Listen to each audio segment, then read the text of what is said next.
1 2 1 2 in a place to be. What's up, everybody? How y'all doing out there? I am Frank Red, and this is another edition of the In the Dungeon Show. And what can I say, man? This is why we all love sports.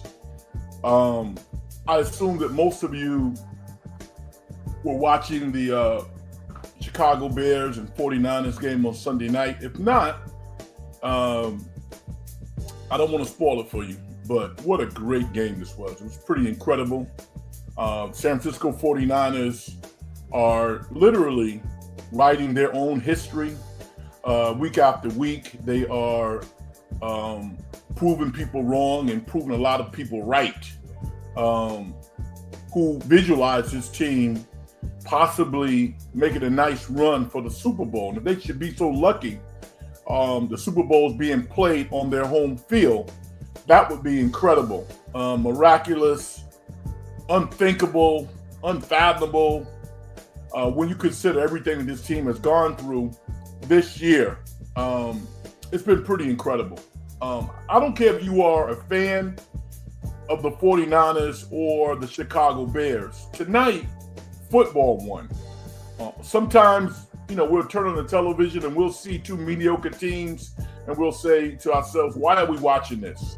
If you love football, this is one of those games that you loved watching. It took me back to my childhood watching Dan Marino and Dan Faust, Air Coryell, and Marino throwing the football to Mark Duper and Mark Clayton.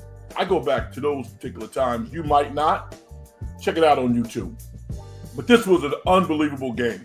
And it's interesting because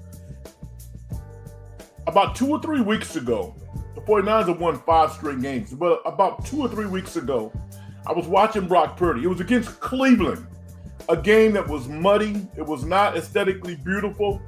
But I said to myself, you know what? This guy can win a Super Bowl. And then after that, he's gone crazy. He went crazy against the Titans. Went crazy last week, 5 touchdowns and 5 more tonight. Nobody is playing better football than Brock Purdy. Nobody. He's playing out of his mind. He's in, that Steph Curry zone, if you will, as a football player. I love it. I love watching it because if you play sports or if you love sports, that tingling feeling that you get, that level of intensity, you're feeling that through the television. You're feeling that listening to it on the radio. And if you are there, it's riveting. It's one of those moments that you never get back in your life. You remember them forever.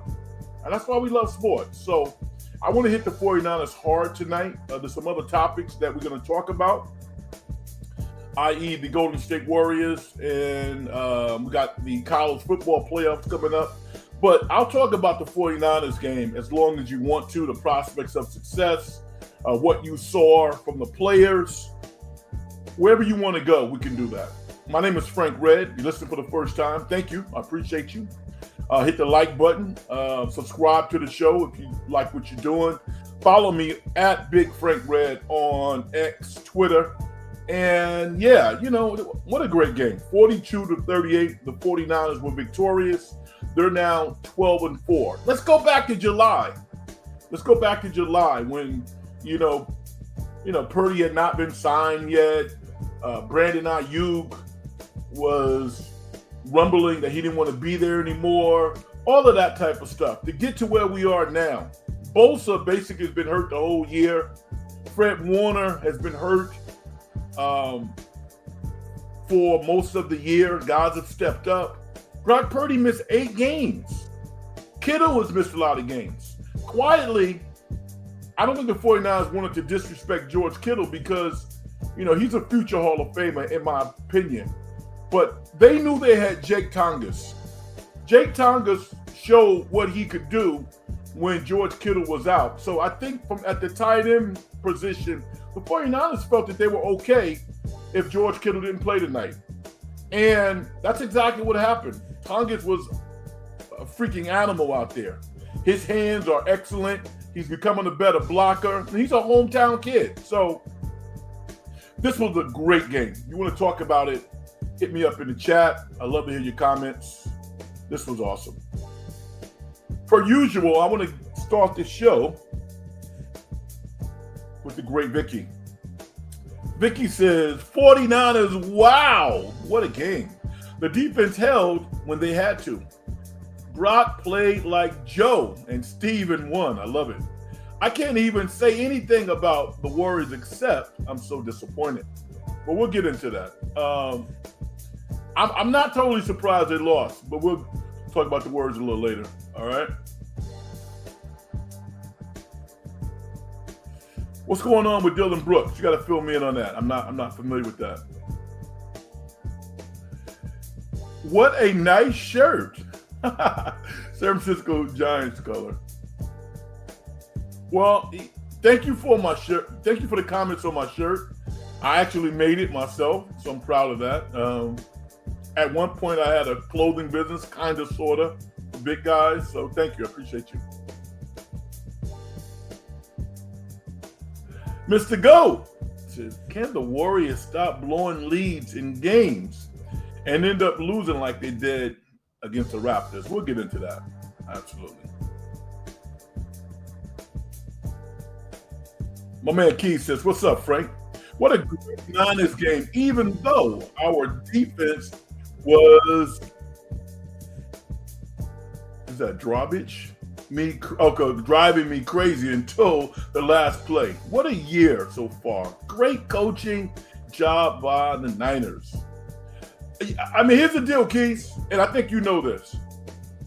Because sometimes when I'm doing, when I'm on post-game shows, and people talk about how bad the 49ers defense is, I always say they're not that bad. And what do I mean by that? What I mean by that is, are they playing up to their potential? That's all you can ask your players to do, is to play up to your potential and don't make bonehead mistakes. If you do that, you'll put yourself in a position to make a play, which is all they needed to make, was one play. And they made that play when it counted most. I'm very proud of those guys. We can't even quantify the job that Robert Saleh has done as a defensive coordinator. One of the best jobs that we've seen in quite a long time. Kyle Shanahan is in his bag. One of the best things about tonight's game to me was watching Kyle Shanahan call plays for the 49ers and watching Ben Johnson call plays for the Bears. Regardless of what was happening on the field, both guys were literally impervious to what was happening. No gyrations, no physical expressions of disappointment, none of that. Both of those guys are excellent at what they do. And think about this. This is a team that the 49ers could see again in the playoffs. And I hope that doesn't happen because it came down to one play. Chicago was good. And Caleb Williams, he showed you, and he showed me and everybody else watching what happens when you are receiving excellent coaching and you're being held to a high standard. That's what's happening. He has insane talent, but he's being coached up. Football fans won tonight. If you're Niner fans, you're going crazy. I'm a mad Niner supporter. I think they can make it to the Super Bowl. Can they win? I don't know. But I think they can make it to the Super Bowl. First things first. They got to beat Seattle next week. They can do that. We'll see.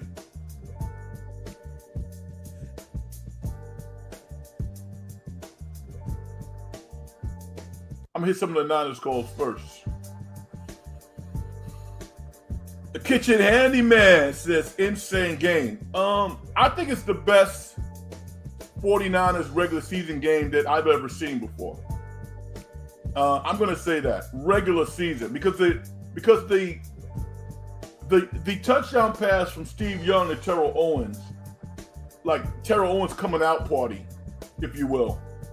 That was a playoff game, I believe, right? Help me out. I think that was a playoff game. But regular season game, this was riveting. This was awesome.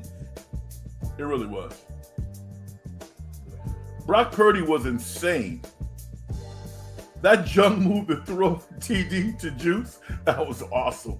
That was awesome. Juice, the 10-time Pro Bowler. Ho-hum. Imagine that. No fullback has ever made 10 Pro Bowls except Kyle Juszczyk. That was awesome.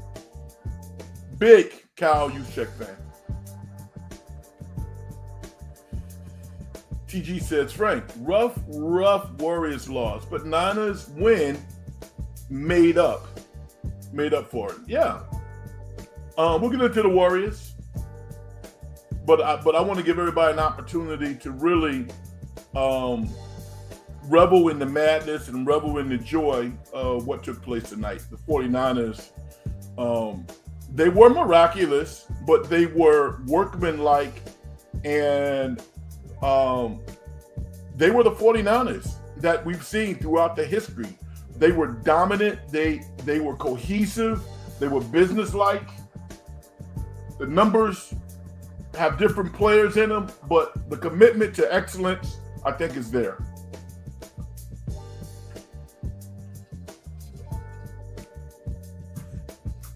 Big step-up game for Brock Purdy. He was awesome. He really was. Ayuk played well. But you would say the star of the receiving corps was Ricky Pearsall. If Ricky Pearsall can stay healthy, how good can he be? Because he has good hands. He has good hands, and he's a good route runner. If he can stay on the field, this guy can be a really good football player.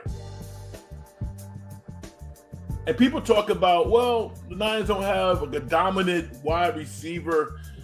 I say that's BS. They got guys who catch the ball. You know, that's what they have. They have players who catch the ball. I watched the Philadelphia Eagles lose to Buffalo. Well, actually, they beat Buffalo. But I watched that Eagles game today, and they could have put that game away. Jalen Hurts put some balls on the money. And, you know, there were tough catches, but it's wide receivers who are excellent. They dropped some balls. The 49ers wide receivers rarely drop balls. Rarely. That's what makes a good wide receiver to me. Do you catch the ball?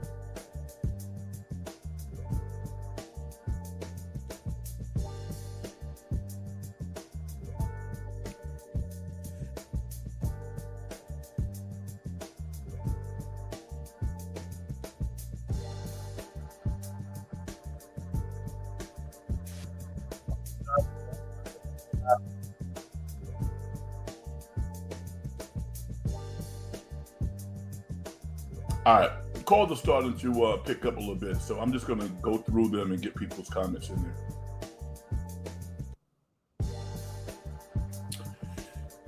Mr. Gove says the Warriors are not to be able to catch up in the Western Conference standings if they keep losing dumb games like they did against the Raptors. Okay, I'm going to say this. And think about it for a second. Give the Raptors some credit, all right? Give their coach, Darko, is an excellent coach. He's one of the best coaches in the NBA. He really is. The reason why the Warriors lost is because the veterans were being pressured and they were tired. That's why they lost. Steve Kerr has shortened his bench.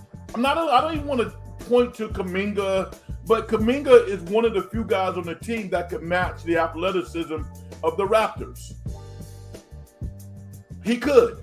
He would have made the game easier for the Warriors. They've decided not to play him. I'm okay with that. But that's why they lost. They lost because they played against a more athletic team that pressured a 37, almost 38-year-old player to the point where he got tired. And they make mistakes. They're not a great ball handling team. They're really not. That's why they lost. And it's only one loss. They're going to have a tough game tomorrow. They need to win tomorrow.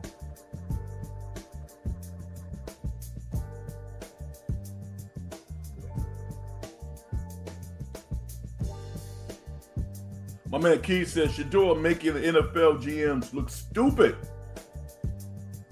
And the QB for the Saints, Shock, looks great. Yeah, he's good.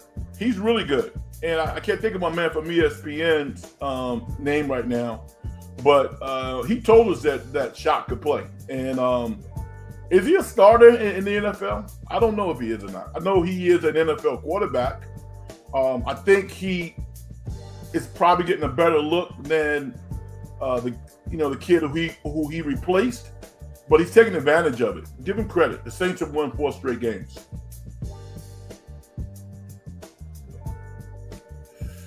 Mr. Ghost, the Warriors are in trouble in the Western Conference standings. I don't think so. I think the Warriors are fine. I honestly do. I mean, they can't lose to Brooklyn. They can't lose to Charlotte. But they're around 500.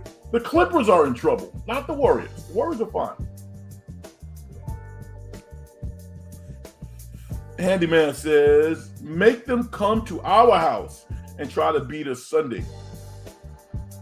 Yeah, I'm going with the 49ers on Sunday. I mean, I watch Seattle. I mean, if the 49ers can't find a way to trip up Sam Darnold, somebody who they know profoundly well, are they really on the track that we think they are? I think they'll take care of Seattle. In spite of Seattle's defense, I like the 49ers' chances. I do. I'm going to tell you something that's crazy. And I'm not a bettor, right? I don't have any betting sponsorships. I don't bet.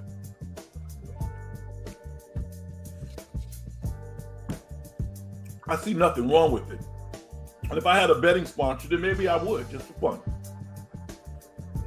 But I saw something on my TV yesterday that said that the 49ers were a 3.5 point favorite. Think about that for a second. They won by 4. They gave 3.5. How do people know this stuff? It blows me away. It really does. Frantic Rage, how you doing? Yeah, it was a playoff game against the Packers. The catch too. Yeah.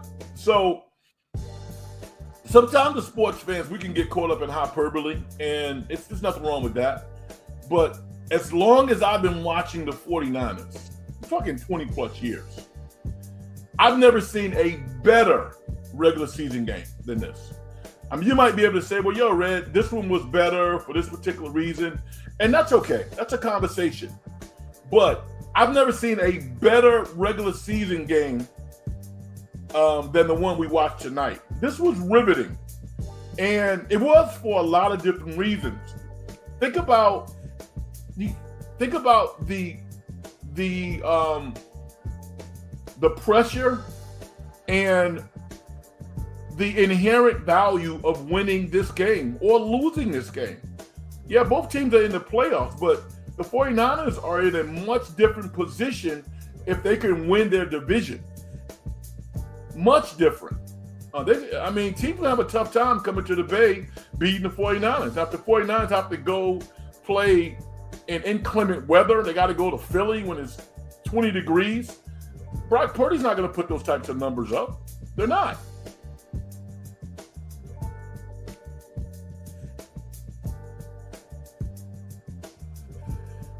Why did the Warriors suck so bad on the road this year? Well, it's actually, let me say this to you. The Warriors don't suck that bad on the road. If you are a 500 team, you're pretty good on the road. That's the barometer. The barometer is 500. What is the Warriors' record? What is their record? I don't think it's that bad. Should they have lost to Toronto today? No, they should not. But give Toronto some credit. Give them some credit. Toronto is 12-5 with the kid from Duke, the left-handed player that they got back today. 12-5. Now they're 13-5 with him.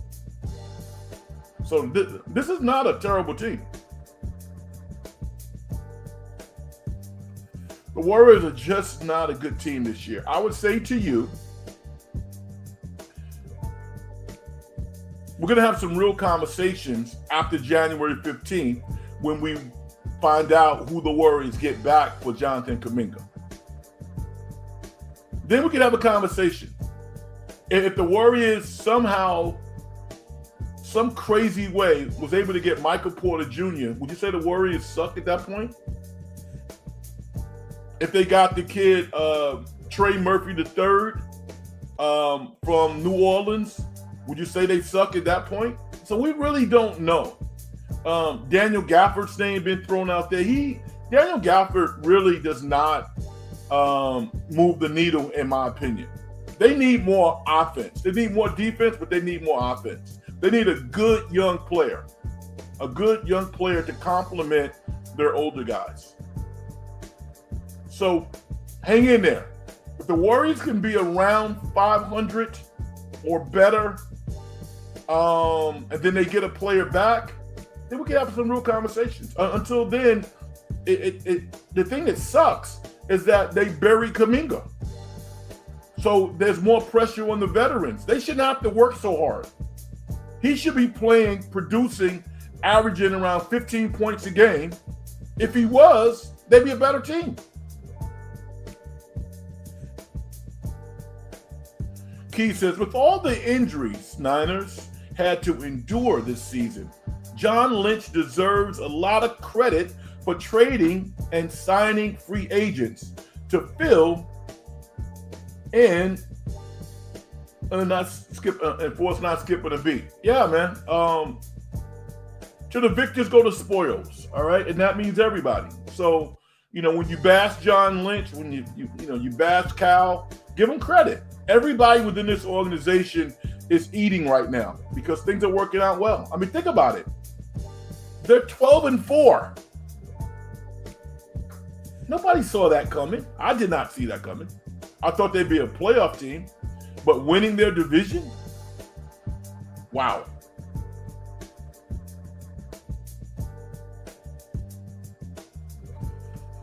Because the Raptors' full-court pressured the Warriors into turnovers, leading to points. The Warriors looked like they were not prepared to break the press. That's a great point. I think you're spot on with that. But again, I would say to you that innately the Warrior players are not great ball handlers. They're pretty good passers, but there's some guys on the Warriors who are downright shaky with the basketball. Stephen Curry is not shaky with the ball, but at this point, when he plays more than 32 minutes, he will turn it over because he gets tired. Draymond, I think, more than any player on the Warriors, has surprised us with the amount of turnovers that he's had. If Draymond is pressured at this point, he'll turn the ball over because some of those passes that he throws, he assumes that the defense is not in a position to steal the ball, and they are consistently stealing the ball. But their forwards have to handle the ball too much because their guards overall are pretty average against pressure. That's just a fact. DeAnthony Milton didn't play. That did not help the Warriors either. Because you're right. The Raptors' full-court pressure is amazing, and they pressure everybody, which is why they're a good team when they have all of their players in the lineup. Darko, the head coach, is excellent. He's really good.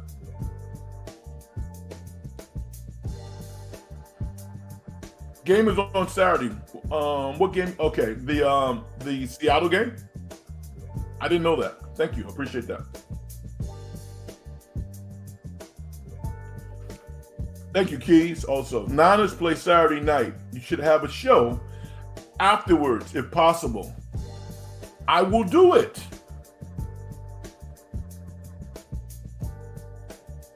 Absolutely.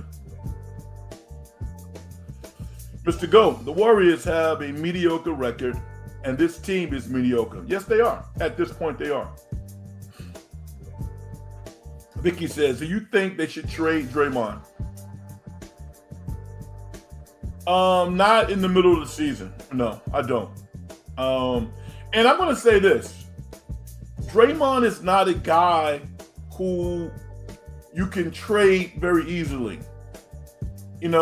because of his personality, because of his stature, he's not an easily tradable guy. He's just not. Could you send him to Phoenix, where he has a relationship with the owner, who's a Michigan State guy? Absolutely. Draymond and that owner, I can't think of his name right now. They'll probably do business together at some point, if they're not already. So Phoenix is a location I think you could trade him to. Both LA teams, possibly. But there's not a lot of teams you could trade Draymond to. Because he's a 15-year veteran. He plays a certain type of basketball that's not going to work in every location.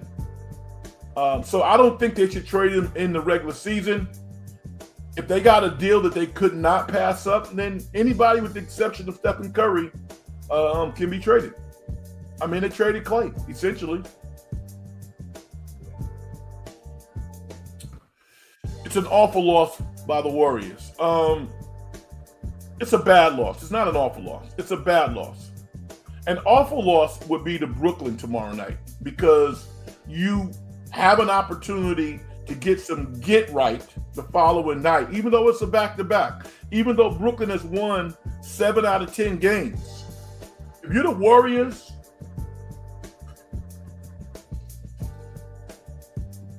you can't lose to Brooklyn. Brooklyn would be a devastating, awful loss. Today was a bad loss because the Warriors outplayed Toronto for 3.5 quarters. Let's be honest, they did. If the Warriors could get AD for Jimmy and a pick, should they do it? When AD is healthy, he is a dominating center, but he gets injured a lot, especially since joining the Mavs. It's tricky. It's tricky because AD has a lot of money on the books, a lot of millions. Jimmy Butler really doesn't. Jimmy Butler has this year and he has next year. And AD, I mean, a lot of players hate it because they feel a way. It says something about them as a person, personally, and really doesn't. But some players are injury prone. Anthony Davis is injury prone. It doesn't appear to me that Anthony Davis plays hurt. You know, his pain threshold, I don't know. I'm not inside of his body. But as a coach, you want guys who are going to be on the floor. So it'd be a gutsy move if the Warriors tried to trade for Anthony Davis and they actually could pull it off and it worked. That could lead them into a championship caliber conversation. But if he's only going to play 50 games a year, you know, that's tough. So the answer is I don't know. I wouldn't be in a hurry to trade for Anthony Davis unless he put up 30, 40 games in a row where he was playing. Because he's not old. He's only like 31 years old. It's amazing. Spurs and Nuggets seem to be OKC's biggest obstacle. There's some other teams that can beat OKC, but yeah, I think they are. And I'm going to tell you why, though. I think the referees last year were embarrassed by the amount of whistles that they blew for Shea and for OKC in general. If you notice, he's not getting the same whistle this year. He's playing just as well. He's playing like an MVP candidate. They got a great record. They got a great team. But I think that the referees are a little more judicious this year in terms of calling fouls. And that has kind of put OKC behind the 8 ball a little bit because the league has gotten better. I mean, listen, San Antonio is really talented. Houston's really talented. So you got to strap it up every night. And when people are talking about, someone asked me on this show, do you think OKC is going to break the Warriors record for 73 wins? It's like, no way. Not going to do it. They'll win high 60s, but even for them to chase it, to me, doesn't make any sense. The Warriors didn't win a championship the year that they won 72 or 73 games. I think it was 73, right? The Warriors are not a championship contending team. They are a sad organization being mediocre 2 years in a row. That's pretty sad. Okay, so I guess you wasn't around when the Warriors didn't make the playoffs for 13 or 14 straight years. I was around.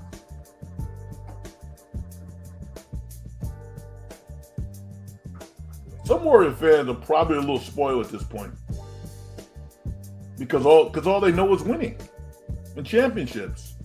But this team has done a lot of losing. Do you think the 49ers will? I don't think they will. I would love to see Christian McCaffrey once again go over 1,000 yards rushing and in receiving. But I don't think it's going to happen. I think he would need probably close to 100 yards to do that next week against Seattle. I don't see it happening. I'm not somebody who generally likes to see athletes chase records. If they happen, fine. But what a spectacle to be the only person to do it 2 times would be pretty impressive, especially in a year like this when the 49ers have had so much success. He actually talked about accomplishing that feat as a member of the Carolina Panthers, and the team wasn't very good. So he was like, yeah, it was dope. I'm happy, but we didn't have a good team. Right now, they have a great team. And for him to accomplish that feat once again would be pretty awesome. I don't think it's going to happen. I love to see it, though.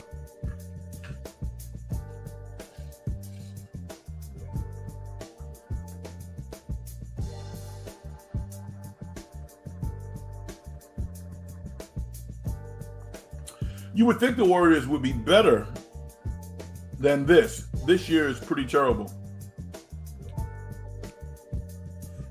This year's been bad. And why has it been bad? Because the Warriors have failed internally. They really have. And, I'm somebody who actually knows basketball. Not simply because I played, not simply because I coached. I'm a coach, I'm a player, but I'm a fan also. And I'm going to tell you how important it is to build team chemistry. And the Warriors had a legitimate chance to do that this year, and they just screwed it up internally. This whole Kuminga thing has essentially ruined the first half of this year. And they knew that it could happen. They knew it. And it started with Kerr. And Kuminga has to take some accountability for it. It's 50-50. But we knew this could happen. And it killed the chemistry on the team. I give the veterans credit for keeping Kuminga in line and letting him know, listen, brother, you're not going to be here, but don't let them take your money from you. Don't do anything stupid. Work on your game. Be supportive of the team. Don't show your worst self when you're dealing with adversity. And so far, so good. He's been okay. But this has definitely affected the chemistry of the team. And it didn't have to. That's frustrating to me.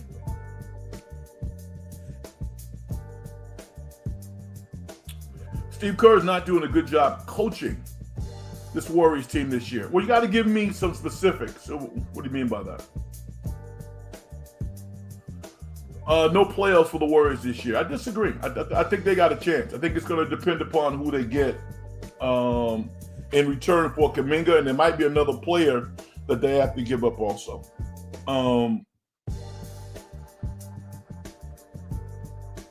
Ricky Pearsall, 5 catches for 85 yards.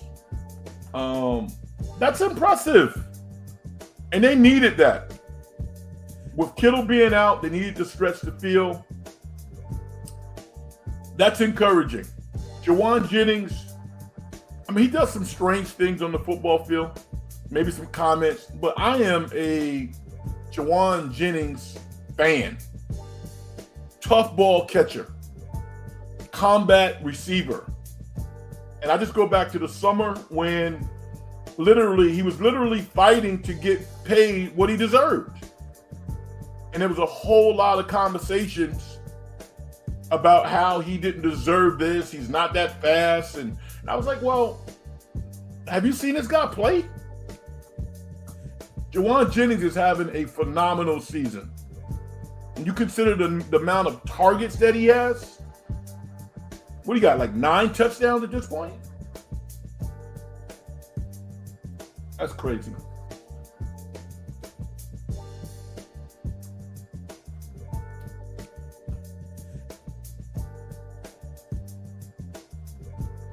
What do you think the line is going to be next week for the Seattle game?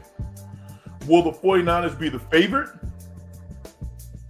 Or will they be viewed as the underdog? I have to think that it'll probably be something similar to Chicago, 3-4 points, I think. You know, the scoring is not going to be what it was tonight, 42-38. Come on. That's eye candy for football fans like myself. I love that.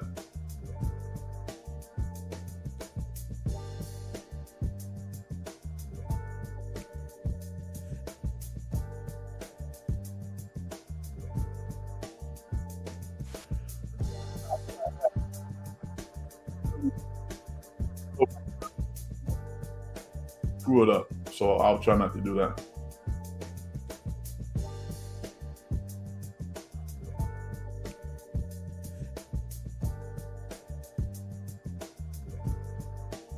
Vicky says, Steve Kerr himself said, I have not coached well this year.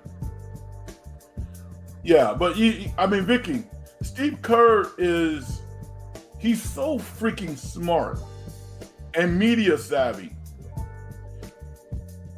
He never gives you an explanation after that, though, right? And he knows that the media is not really going to question him because he knows all the media. Oh, I haven't done a good job this year. What do you mean by that, Steve? Steve, specifically, talk about some areas in which you have not coached well. You never hear that. He's not going to tell you that. You know, what he is doing by making that statement is kind of, lessening the tension. He's putting out there what a lot of people might be thinking, but he's not expounding on that. I would love to hear him expound on that because I think he's done a decent job coaching this year in all aspects of the game except communicating with his players. You know, that's my challenge. My challenge with him is how he communicates with certain players. That's it. I think he's a great coach. One of the best. Keith says, who would be the biggest name traded at the deadline? And can you see OKC going after Trey Murphy?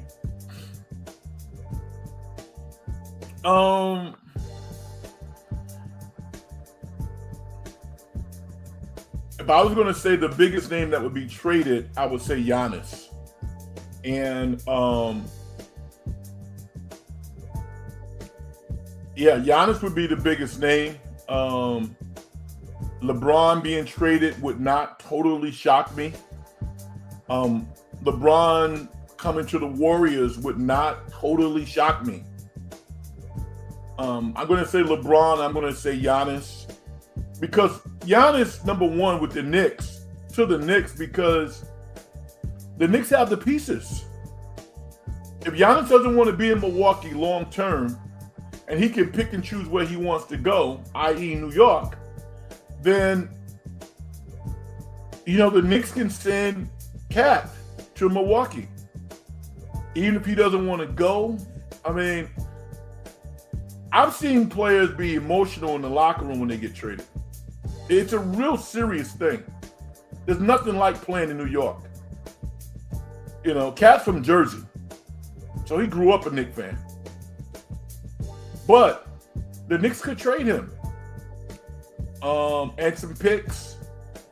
Trey Murphy, I don't think he wants to go to another team and not be a starter.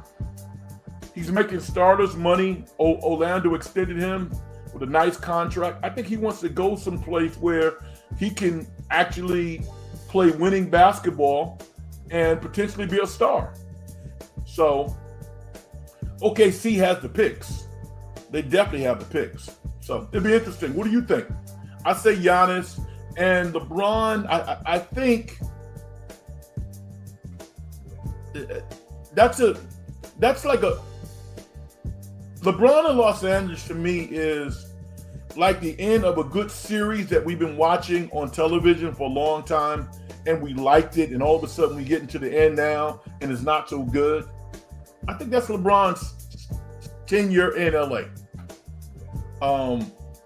If he can last to the end of the season and then retire, I would like to see that better. I think that would be less messy. If he's kind of kicked out the door, I don't think that'd be pretty. I think it'd be a bad look for everybody. Excellent. Actually. Do you think Kerr deserves the criticism from the fan base to the extent that is being said, particularly from some other podcasters who center their entire podcast on bashing Kerr?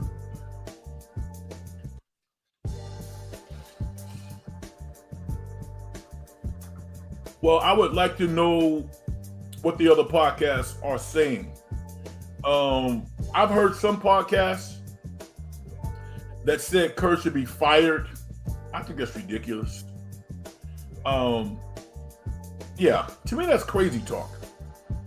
And a lot of times when I hear these comments, they're coming from individuals who have played in the NBA before. I don't think that he should be fired. I'm not sure that I want to see him do the same thing that he's doing now as a coach in the future. I would have to have like a conversation with him, kind of the similar conversation that the Knicks had with Tom Thibodeau, who is highly respected, well-liked, but he has some tendencies that at this point, Knicks fans and the Knicks organization wasn't cool with. If I'm the owner of the Golden State Warriors and I'm going to own the team for decades, I can't have lottery draft picks come through my organization and fail. It's not by mistake. It's not by mistake. And the Warriors have been riding this dynasty, this wave of success on the shoulders of a player that was not drafted by this organization, who was already here when Joe Lacob bought the team. People act like Stephen Curry was not going to be a Hall of Famer if he didn't play for Steve Kerr. That's BS. That's a joke. That is absolutely ridiculous. Would he have won 4 titles? I don't know. Was he going to be a hell of a player? Hell yeah. Yes. So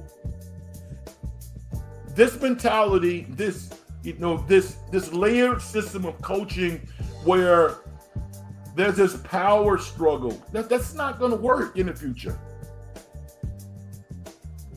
OKC's coach, Dagal, that's kind of how it's going to work in the future. I mean, these guys are the reason why fans come to watch more than ever now. 20, 30 years ago, you might have a couple of stars. Nobody was making any crazy amount of money. Jordan made $3 million.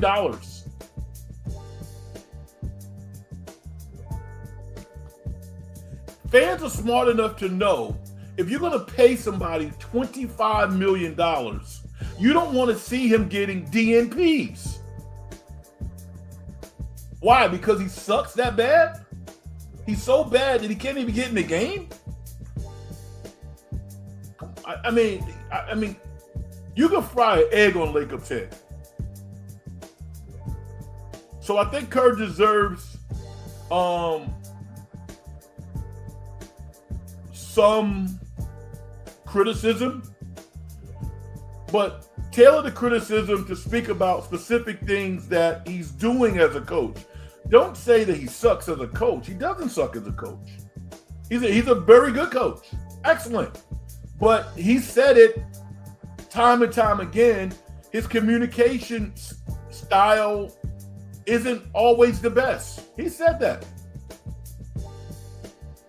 And it's damning at this point because he's running these senior citizens out there in terms of basketball terms to play in heavy minutes while he has young talented players on the bench that are not even playing at all. Why not?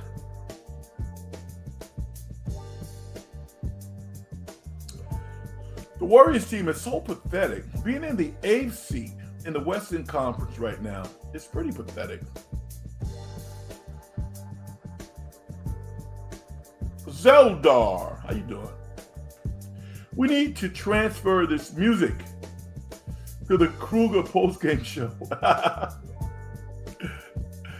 You know what's funny? Let me say this. You know, I'm a rapper, right? I'm an MC. And I've been hosting radio shows for a long time on commercial radio. I should have music. I love music. I love beats. And I don't know how many people have written in, even on this show, and said, Red, you got to get rid of the music. And I'm like, yo, man, this is who I am. I'm not getting rid of the music. I mean, you know, no, I'm not doing that. This is what I do. But so it's interesting that you would say that because there's no music on the Krug show while they're talking, which is incredible. What Krug is doing is just unbelievable. So proud of him. Happy for him. Mr. Goat says the Goon State Warriors will be lucky to make the playoffs this year. How bad this team is. What do you mean by making the playoffs? You mean the top 6? What do you mean by that? You mean the play-in? Is that not the playoffs? What's your definition of playoffs? Because I'm tired of you saying that. I'm willing to make a wager with you. The great Vicky says, isn't communicating with your players the most important part of coaching? Wow.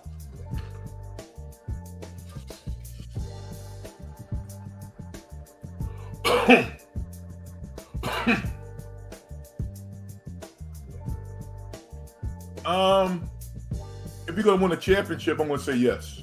Yes. You can win a lot of games and not be a good communicator. And coaches are fired all the time because there's miscommunication with star players or certain players on the team, miscommunication with general managers, owners.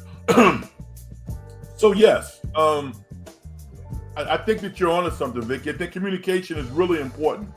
But from Kerr's perspective, he's won 4 titles. So he can always say, well, I won 4 titles doing it this way. And he's so good in some other areas that if you bring somebody else in who's not accustomed to holding players accountable, then the dam could break. And you could have a lottery team that's really in flux. Being 500 after 32 games is not horrible. It's not horrible. Now, they got to get it together. But the Warriors are not in a horrible situation. I would ask some of you out there to tell me what the record was, what the Warriors' record was when they traded for Jimmy Butler last year. What was their record? I don't know what their record was. I also think that it's only important for the Warriors to be in the top 6. That's it. That's it. As long as you're not in the play-in, you're good. Because the NBA, the Western Conference is really, really competitive.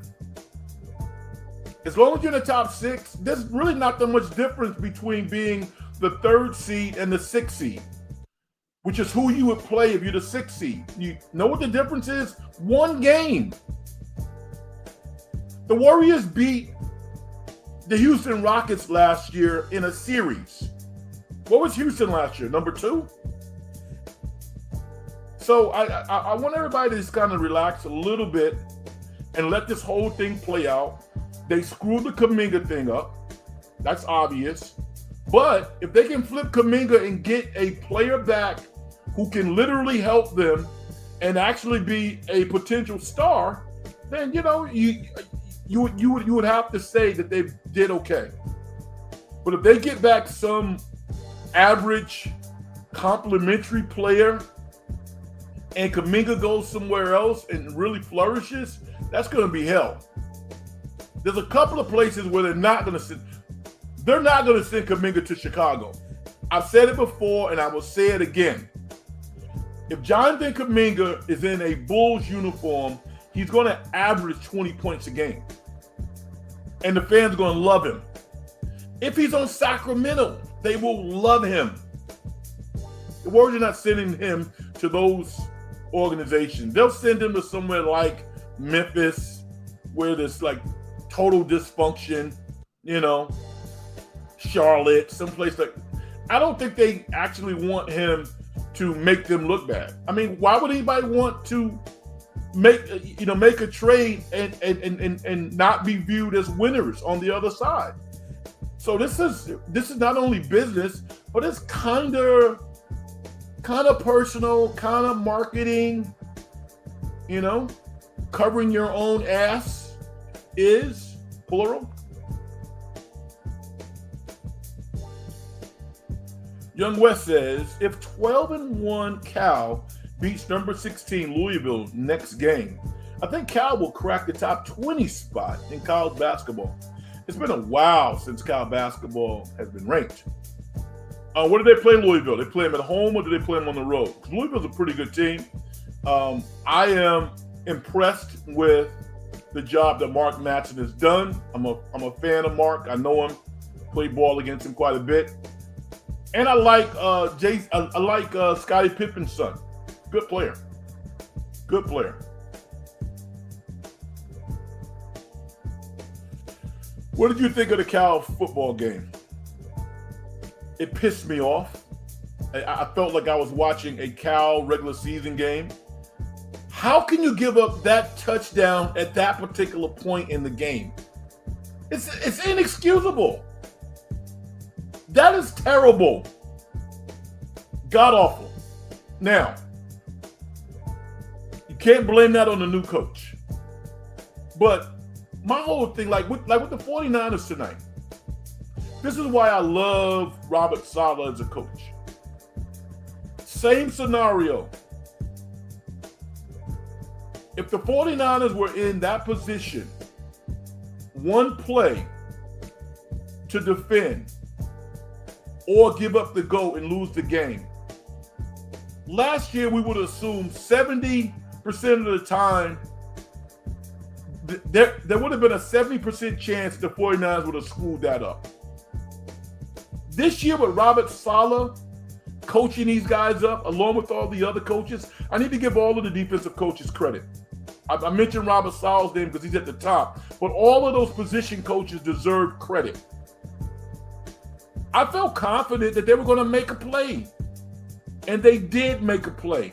That's coaching. That's football. Cal has been making those inexplicable plays throughout the year, and it's infuriating because I like Cal. That was terrible. And the fact that they got Pulitelli to stay at Cal one more year, that was a hell of a sales job. Now I'm sure that bag was big too. Proximity between the Bay Area and Hawaii probably made sense as well. But this is a team that should be in the top 20. When you got a NFL prospect, you should be in the top 20, top 25.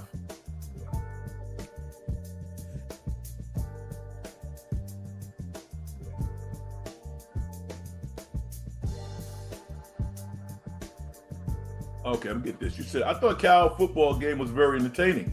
Hawaii Bowl game, entertaining Hawaii Bowl game. But they fell short. Now, they didn't fall short. They gave the game away. It was a very competitive game. But that was a game that, if you're Cal, you need to beat Hawaii. Did you see the size discrepancy between Cal and Hawaii? Kirk is criticized for not developing players. But isn't that the assistant coach's responsibility, especially since there are a dozen or so assistants? Yeah, I mean, I think you're right. I don't blame Kerr for not developing players because he has other things to do. I will acknowledge that there are other organizations that do a much better job developing players.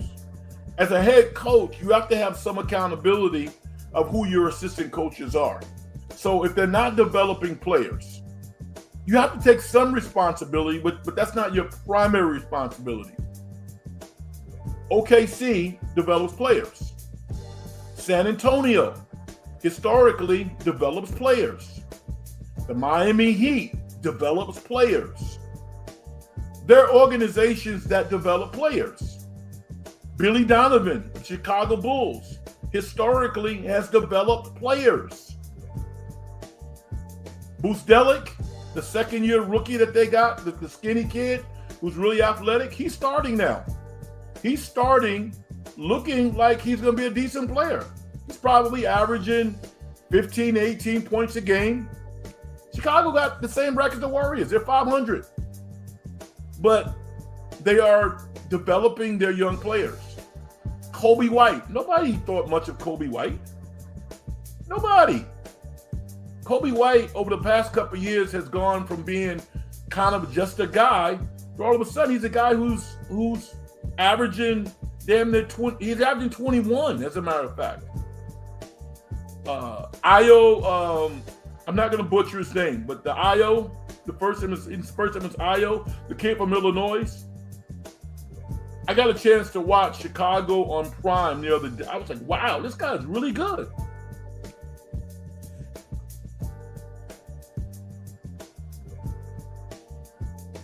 The great Vicky says, I love the music. Thank you, Vicky. As a Warriors fan, I'm gonna correct you on that. I wish we had a record like the Spurs had. Mr. Goat, I don't know how old you are, but I'm gonna say this to you. I'm gonna ask you, have you ever coached before? And if you haven't, I'm gonna say, I don't know what your schedule is, how busy you are, but go down to like the local rec in your town and volunteer to coach a youth team. I think it will be eye-opening for you. Coaching is really hard. It's really hard. I want you to be a little more empathetic.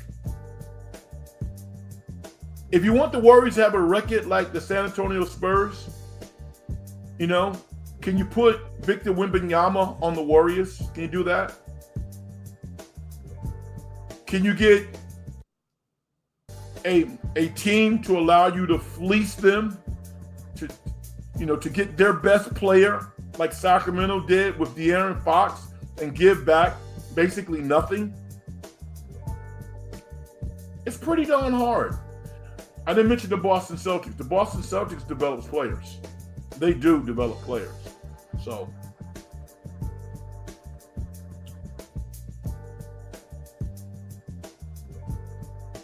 Vicky says, last year at the beginning of the season, the Warriors were playing very well until Milton went down.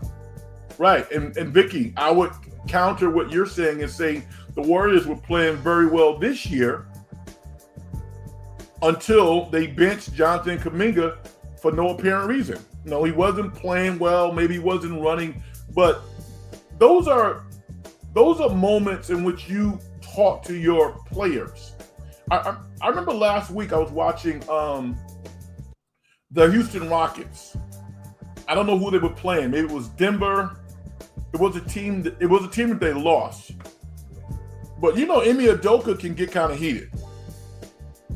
Emi Udoka calls timeout. I think it was against the Clippers.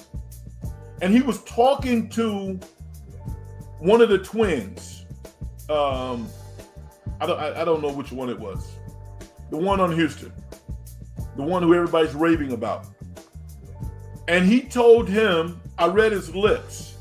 What he said to him was not nice.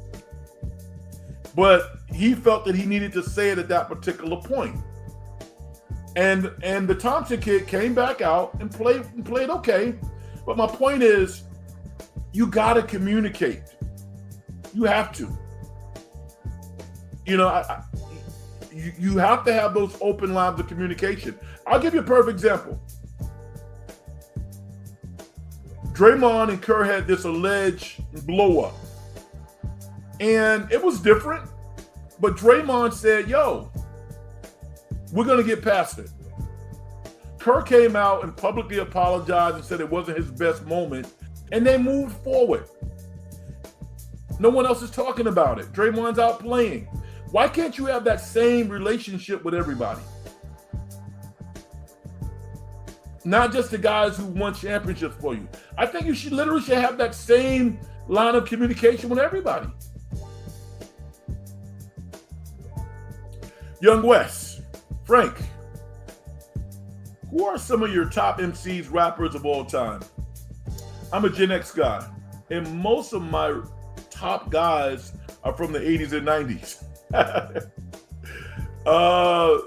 Yeah, mine too, to be quite honest with you. I'm gonna say I don't think I can put like any rappers in an order because at this point the art form has been so big. You get to a point where it's about, well, who do you like? Who's your favorite, right? Who's been most influential? Who talks to you? So I'll give you some of those names. I was a fan of LL Cool J. Big fan of LL. LL was awesome. Big Daddy Kane. The artist that I felt influenced me the most as an artist is Guru of Gangstar. And I probably saw Gangstar 4 or 5 times. I met Guru, talked to him. You know, Raekwon. These are not like in an order. Nas, Jay-Z, Queen Latifah, Ice Cube. Yeah, artists like that. I'm really a fan of those artists. Royce da 5'9", one of my favorite. I really respect Eminem. I think he's one of the best ever. There's so many artists that I like, man. There's so many artists I like. 8-Ball, MJG. I mean, when you consider where they come from, those dudes are skilled. 8-Ball, MJG, love them. Love them. So, my favorite artists come from the 80s and 90s as well. I generally don't, it's not that I don't like them, but I don't like to hear a lot of music about violence. Because I can differentiate violence from other stuff. I want to hear something that's going to educate me. Like KRS-One. There's only one KRS-One. There'll never be another KRS-One. One of my favorites. So, hopefully that kind of answered your question. Keith says, the Warriors' best players are older and are getting screwed by younger, more athletic, and hungrier players who want the bag and the ring. I totally agree with you, which is why you have to play your younger players. You have to. And I mean, Kerr's. I mean, who's going to argue with Steve Kerr's record? He's done a great job. But let's not forget who you're coaching. You coach Klay Thompson and Stephen Curry. Both of those guys were here when you got here. 2 Hall of Famers. Pretty lucky, pretty fortunate. Because the same excellent system that he put in with the Warriors, had he put that in with the New York Knicks, coaching Carmelo, probably would not have worked.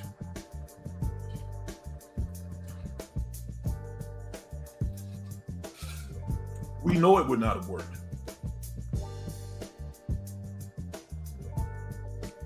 16-16 is not a good record for the Warriors. Okay, you want to talk to the Clippers? Look at the Clippers, dude. It's a long season. Coaching is hard, but I love coaching. Every coach hates losing with a passion. Every coach hates losing, but here's the difference though. You are excited, inspired when you know why you're losing.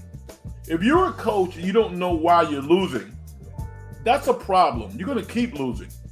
But if you're a coach and you know why you're losing, there's nothing wrong with that. That's an opportunity to get better. That's a building block. That's what it is. If you take over a team that's not very good, that doesn't have developed talent, you're going to lose if you're playing against better teams. But if you, most coaches are teachers. I don't care if you don't have to be in a classroom or you don't have to be in a college amphitheater where you got hundreds of students, but you're teaching a skill. That's what it is. It's very meticulous. It can be boring, but when you teach somebody a skill that they can go out and use and feel good about themselves, that's coaching. That's what it is. But it's really hard. And if you're a coach and you can't articulate what you want somebody to do, that's a problem. The Warriors don't have that problem. The Warriors have one of the best systems in all of basketball. Their problem is they don't always play their best players for reasons that seemingly have nothing to do with basketball.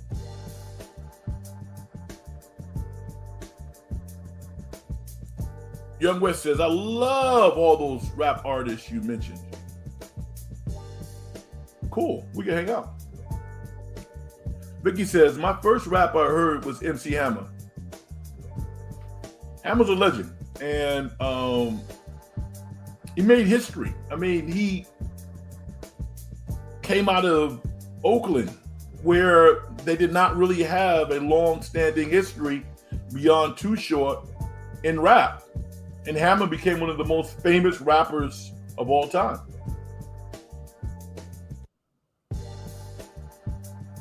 Keith says, I hear Las Vegas and Seattle might get NBA teams. Do you know if this is true?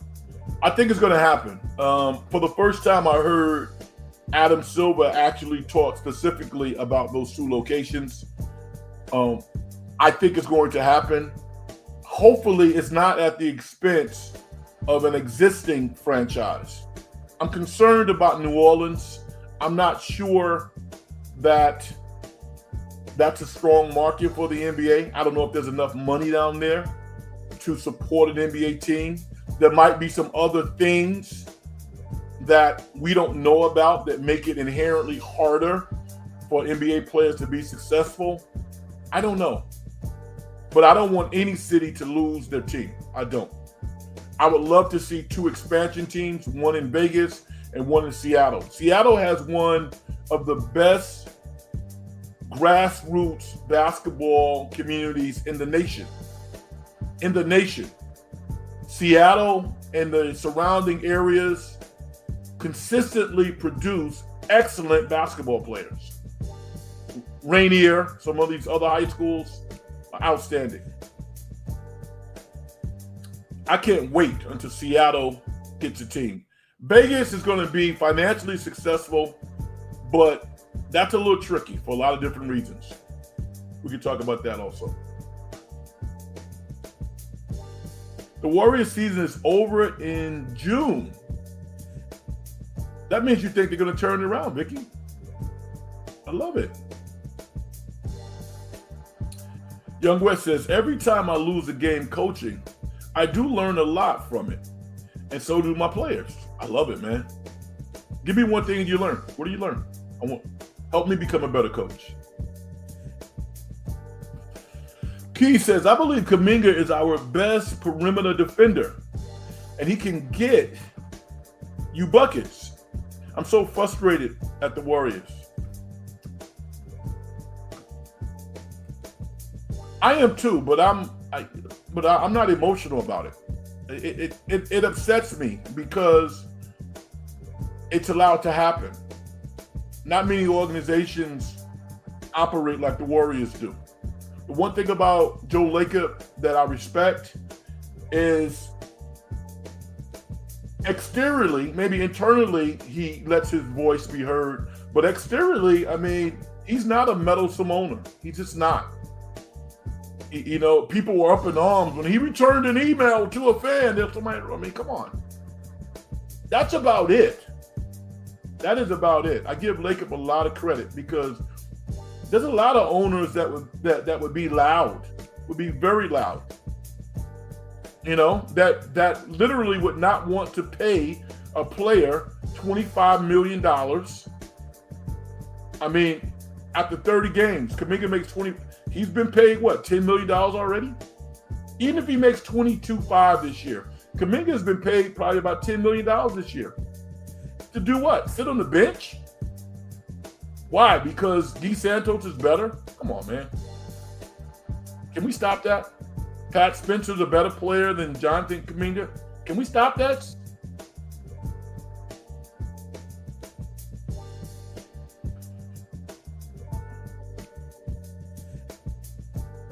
Vicky says, I agree with you. I don't like violent rap songs. Songs with a message, even hard to listen to messages. Yeah, I mean, but at the same time, you know, Vicky, I don't have a problem with people expressing whatever art they want to. It's just, it doesn't really necessarily pique my interest. I like to learn things. And like you said, I don't mind hearing tough stories, but creating pictures for people that can't differentiate fantasy from reality, I'm not all that interested in that. I'm not. It doesn't pique my taste. That's all. The Warriors want to trade JK. They don't want him to get hurt. I agree with you. But in the meantime, you're burning out Jimmy Butler, Draymond Green, and to some extent Stephen Curry, because those minutes are not being ate up by anybody who can move the needle. You know, you're playing complementary players who are literally fortunate to be in the NBA. And, you know, the Warriors system is so good that they can win some games. The Warriors won, what, 3 games in a row, 4 games in a row? They should not have lost today's game. But this is a talent league, particularly when you're playing on the road. Brooklyn is going to come out and try to buzzsaw the Warriors. Stephen Curry should not have to score 35, 40 points just to win games. He's 37, almost 38. If he doesn't have a incredible game, there's a good chance the Warriors lose.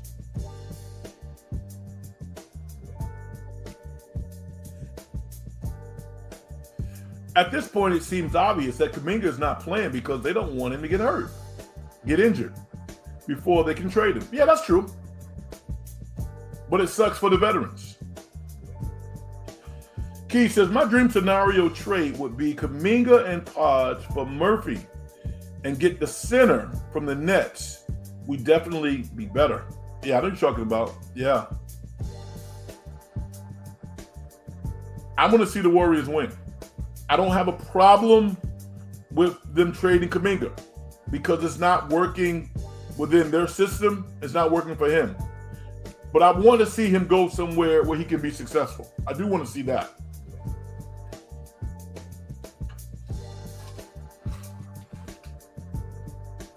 But get, like you said, the left-handed slim cat on Brooklyn. I don't know why Brooklyn would want to give him up because he's actually a good player. And Trey Murphy is an exciting talent. I don't know how good he is though. I want to see him consistently. He's not a great ball handler. He can shoot the three. He's really athletic. He's a smart kid. He went to Virginia, so you know he's smart. And he's probably going to fit in better than Kuminga. I don't think that is a net loss if you got Trey Murphy. A net negative if you got Trey Murphy for Jonathan Kuminga. That could work out for the Warriors and wherever Kuminga goes. I don't want Kuminga going to New Orleans.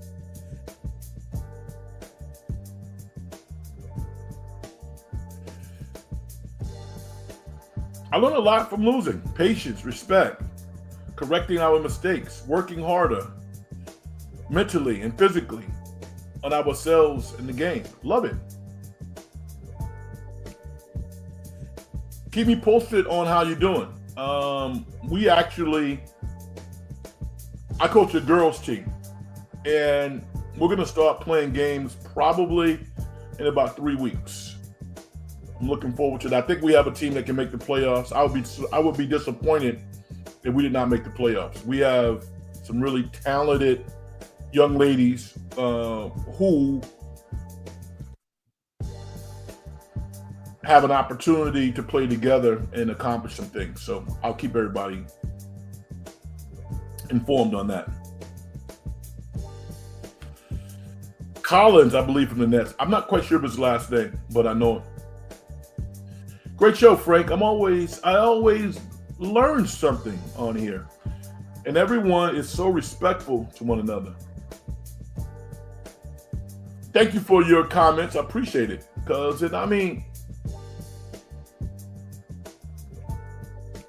why shouldn't we be respectful, right? That's how we should be. This is a diversion from what we do in our normal lives. It's fun to talk about sports and get to know each other and care about each other. I love it. Thank you for your comments. TG, I say this to my wife all the time. Women have better comments about pro sports than men. Vicky is a prime example of this chat. Well, Vicky's awesome. Been that way for a while since we started. The 49ers have handled Brandon the way the Warriors have I'm not quite sure of that, but okay. The 49ers have handled Brandon Ayuk the way the Warriors have treated JK. Both situations have been messy. I'll say that. The Ayuk situation has been kind of crazy, and the Kuminga thing hasn't been handled the best. But I think there is something to say that if you get paid, you try your best, and to a certain extent, you have to almost, not compromise, but you have to put your own personal objectives to the side and try to please the coach. Even at that level, I think it's important. I do, because this community, the NBA, the NFL, is so incestuous. Everybody knows everybody. Everybody talks. And you don't want to mess your money up. Because at the end of the day, it's a business. And general managers rely on each other. They really do. So if there's an organization that wants to invest in Jonathan Kuminga and they start making some phone calls, you need to get some wins. You need to have somebody say some good things about you. And to counteract some things that might not be so great. And if the things that are not great are lies or not, it might not matter. It might be about who trusts who. So this is a professional situation Brandon Ayuk has probably been paid, what, $40 million? I understand him not wanting to be here. I have no problem with that. I have no problem with Brandon Ayuk not even playing. If Brandon Ayuk goes on the field and he gets hurt and he has no guaranteed money, he's toast. They know that, and he knows that. So this idea about Brandon Ayuk somehow was going to come back and play for the 49ers, really? That was not going to happen.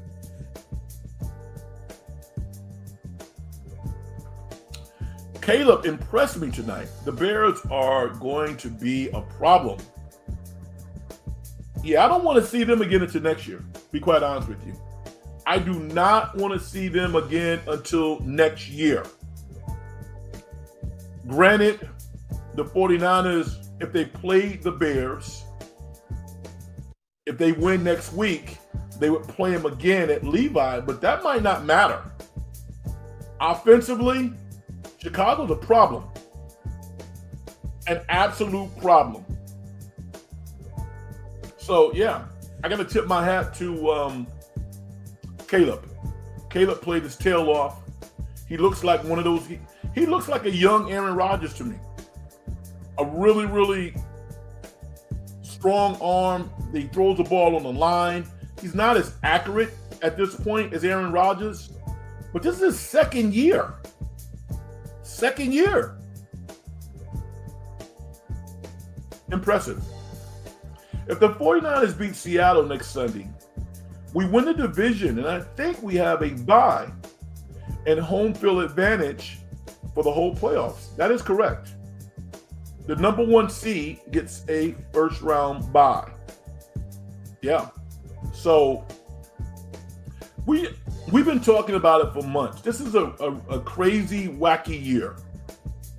This is one of those years that when you look back 10 years from now, you're not going to say, wow, that 49er team or that Philly team or that Bronco team or whomever, that was a great team.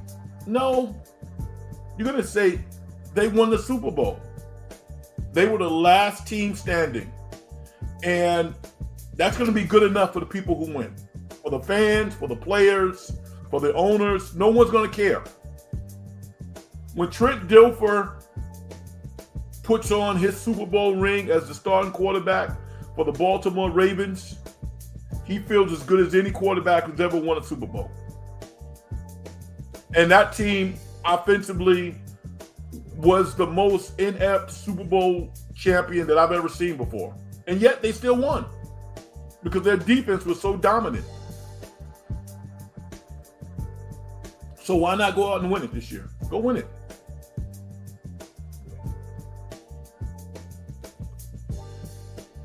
What did you think about the Steelers' last play?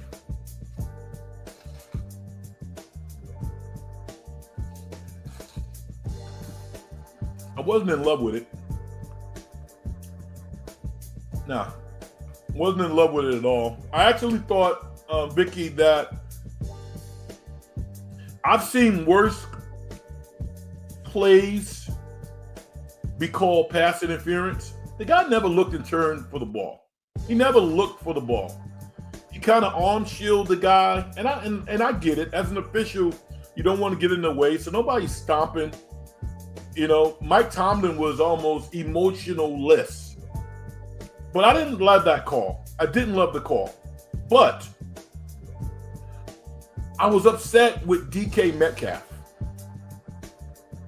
Forget about the players. Because anybody who sized this game up knew this was going to be a tough game for Pittsburgh. Cleveland has a ferocious defense. They're playing at home. And we knew that Shedeur Sanders was going to make some plays. We knew this.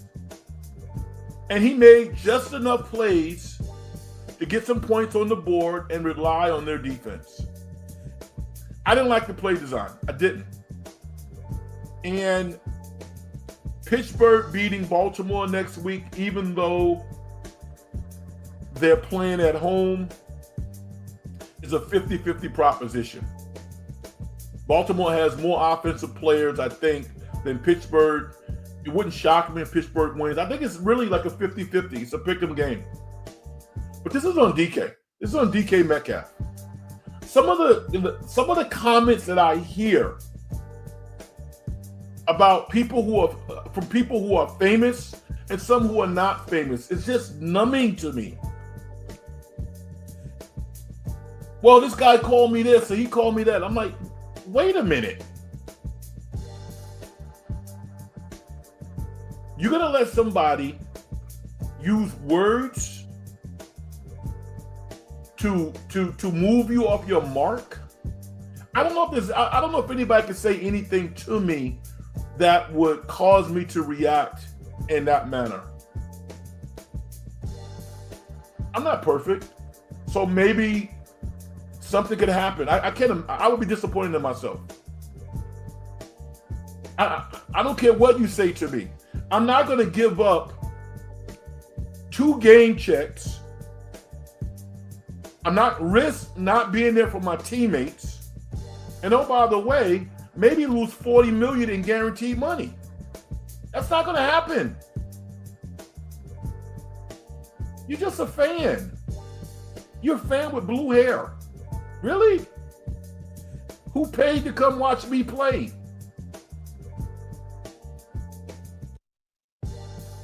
DK Metcalf is the only high-level receiver that Pittsburgh has. All the other guys are just complimentary players. We got a couple of tight ends. That sucks. So I didn't like the last play, Vicky, but I immediately reverted back to what should have never happened. DK Metcalf should not have been over there talking to a fan while the game is going on. And then he should not have responded and reacted the way that he did. You know how much money that cost him?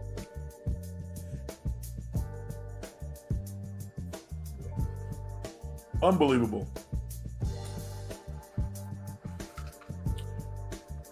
All right. The 49ers, again, that was the best regular season 49er game that I've seen. I've never seen one better than that. They were victorious 42-38 over the Chicago Bears. Give the Chicago Bears all the credit in the world. They put 38 up and looked real good doing it. Caleb Williams is going to be entertaining his Bears fans for the next decade plus. They found their quarterback. They got a great coach. And I don't want to see this team again into next year because they are excellent. Christian McCaffrey, future Hall of Famer, took the lead with George Kittle being out, and Brock Purdy is having a moment. He's playing as well as he can play. Can he play any better? I don't think he can. Dude is balling. All right. I want to give you all a quick movie review. I went to see a movie entitled Marty Supreme, right? And Marty Supreme was directed and produced by Josh Safdie. He is the same director and writer who made Uncut Gems with Adam Sandler and Kevin Garnett was in the movie, and Anthony Edwards was in it also. A really, really good movie. Marty Supreme stars Timothy Chalamet, who was most recently in the Bob Dylan biopic, and he's in Dune. And Timothy Chalamet is one of those guys that Hollywood and he has a real large female audience. I mean, they go crazy over the guy. And I thought he was younger than he actually is. Timothy Chalamet is 29. I thought he was younger than that. But although I thought he was a good actor, I thought he was great, as Bob Dylan. I felt that I was learning about Bob Dylan. I didn't feel like I was learning about Timothée Chalamet as an actor. Dune is kind of this big production, all-encompassing. So it was different.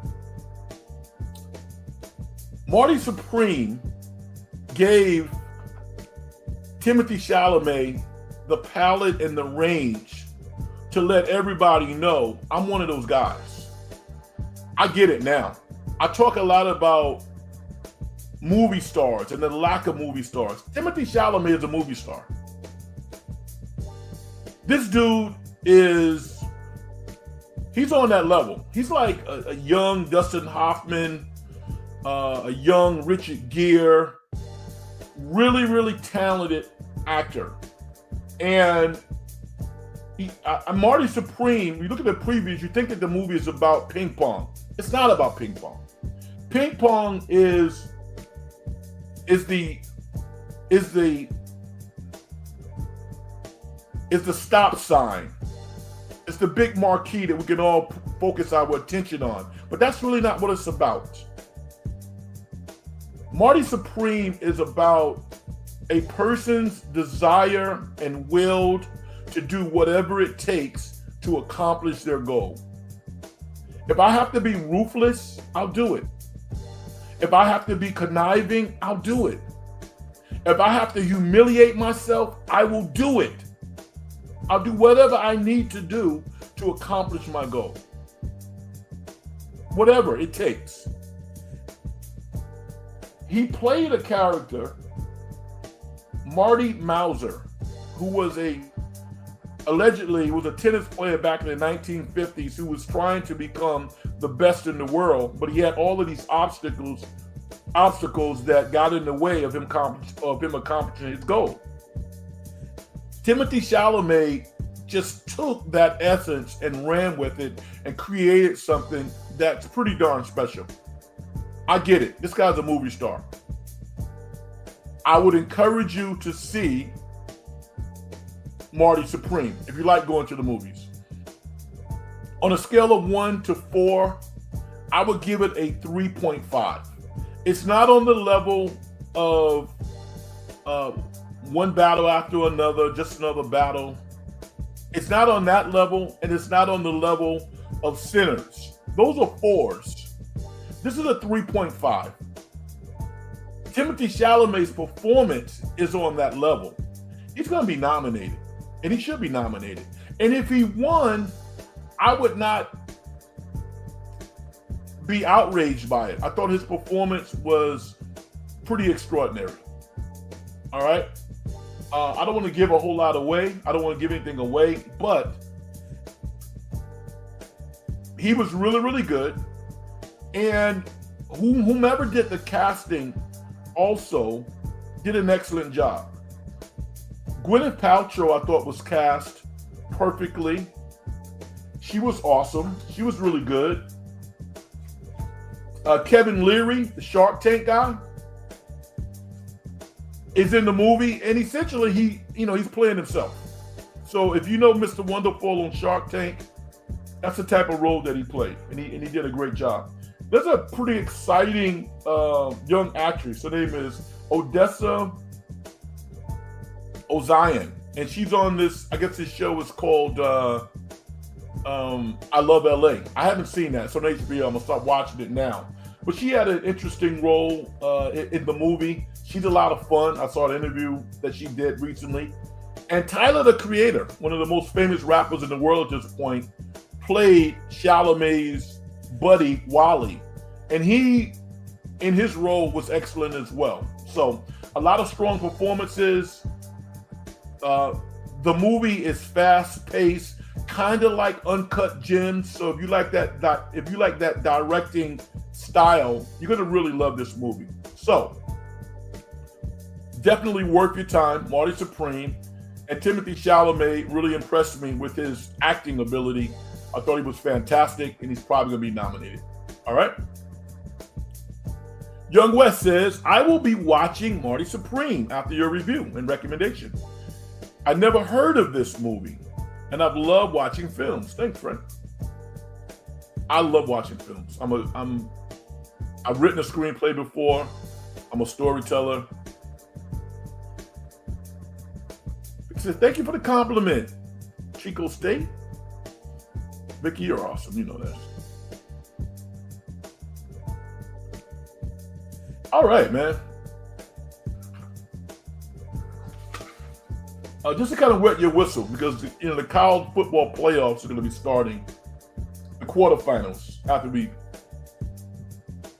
finish watching whatever we was watching last week. Ohio State plays Miami. That should be kind of fun. Texas Tech plays Oregon.